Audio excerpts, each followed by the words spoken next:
Hi, and welcome to the Heart of a Perfectionist podcast. I'm your host, Tegan Thompson.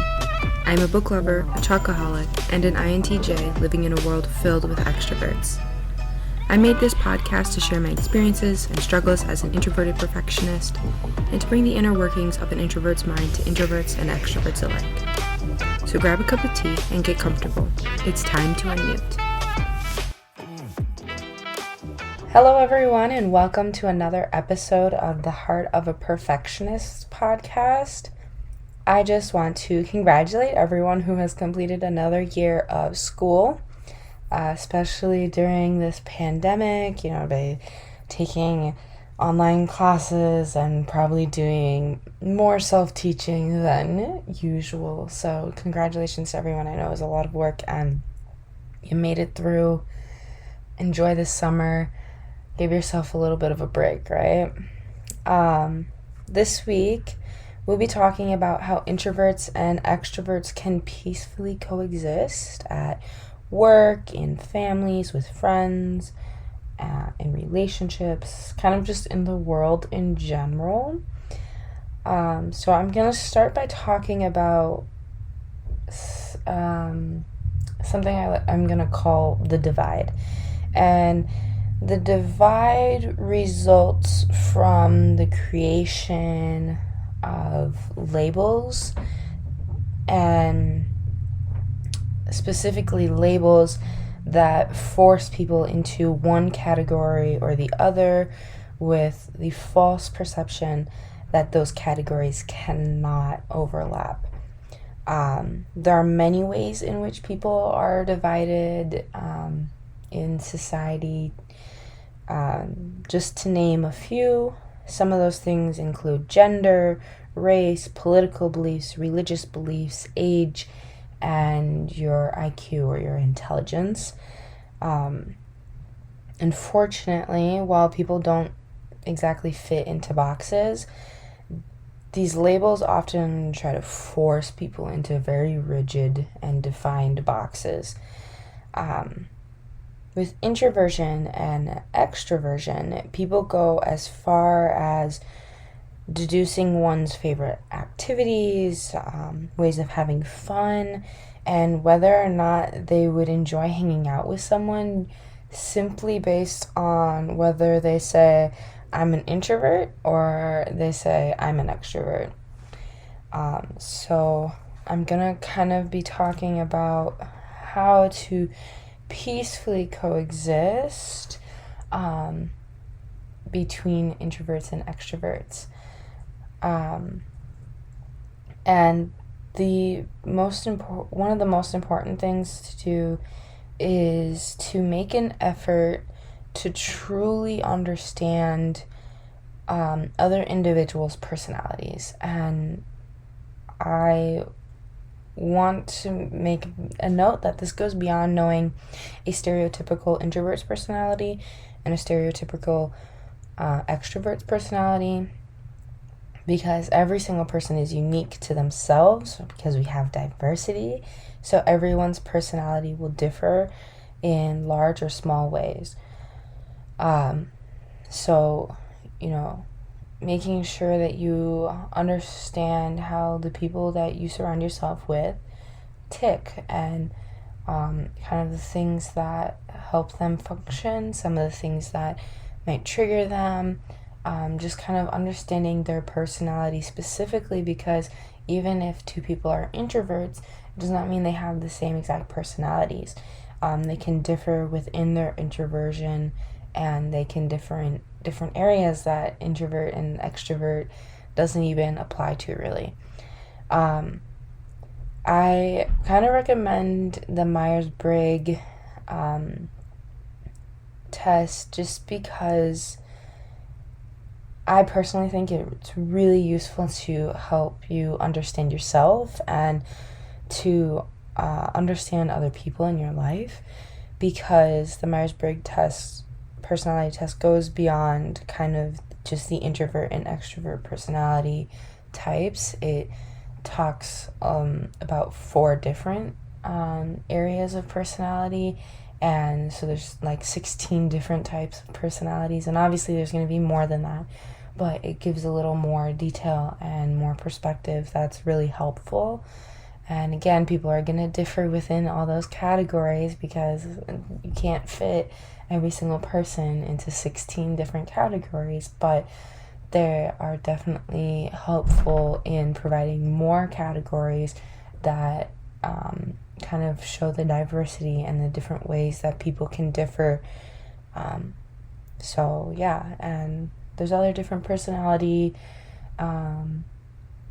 tests and quizzes. The Enneagram is a good one also. So, just finding a way to understand other people's personalities is incredibly beneficial, because when you understand their personality, you can understand why they do things and how they do things, and what makes them different from you, which leads into the second thing that's really important in being able to peacefully coexist is not judging or comparing.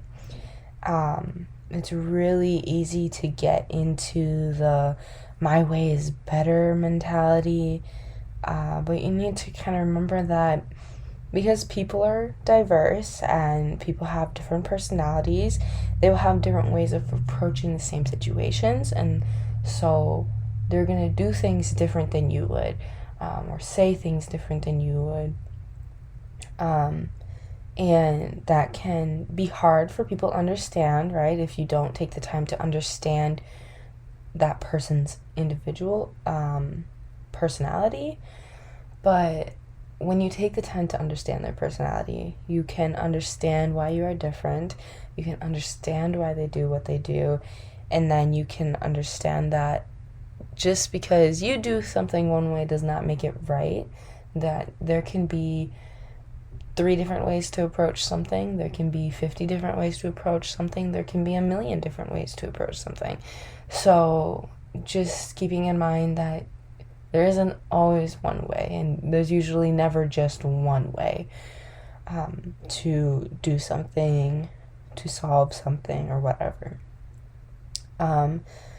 It's also pretty meaningless to judge and compare yourself with other people, especially between introverts and extroverts, because introverts and extroverts in particular are opposites when it comes to how they relax and how they re-energize. So when you want to compare yourself, if you're an introvert and compare yourself to an extrovert, or if you're an extrovert and compare yourself to an introvert, it makes no sense, because you're not going to be having the same perspective and getting the same thing from it when you do these different things, right? An introvert is not gonna get the same feeling and meaning out of going to a party as an extrovert would, right? Or spending time around large groups. And an extrovert's not gonna get the same thing out of spending time alone or spending time in smaller groups, right? It's like comparing the sun to the moon or summer to winter, right? They're just 2 very different things, and it just doesn't make sense to compare them unless you're highlighting the differences that make them unique, right? So those are 2 of the most important ways to kind of go forward and peacefully coexist amongst introverts and extroverts. And it's so important that I note that these 2 things, while they may seem simple, can actually be very difficult to apply in life. But these 2 things apply to every type of division, right? The things that I named before, for example, with gender and race and political views, etc., right? Making an effort to truly understand the other individual and their side of it and their experiences and their beliefs and maybe why they think the way they do or do what they do and blah blah blah, right? All these different things. truly taking the time to understand the other individual, and then not comparing and not judging you to that person or that person to you, because you're two very different people. And I think this is so important, because I think these divisions, these labels, were created to limit diversity, and maybe not intentionally, but they did. And we need to move past that. We need to understand each other, and we need to stop judging and comparing each other in order to see the beauty and the diversity, right? That everyone cannot be the same, because the world would be very, very boring if everyone was. So, yeah. I know this episode was kind of short, but I really just wanted to really highlight those two things. Taking the time to understand someone else and understand yourself as well, because when you understand yourself, you understand how you work and why you do things, and maybe understanding why your way is not always going to be the right way or the only way, and remembering and putting into practice not judging yourself or other people, and not or comparing yourself to other people or other people to you. It is so important, and it's something that I think everybody should live by. And I know it's very difficult because society tells us to do the opposite,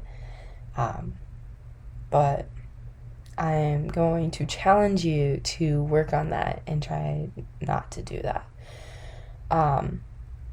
So thank you, everyone who listened to this week's episode of the Heart of a Perfectionist podcast. If you enjoyed this episode, or if you learned anything new, please go share it with a friend.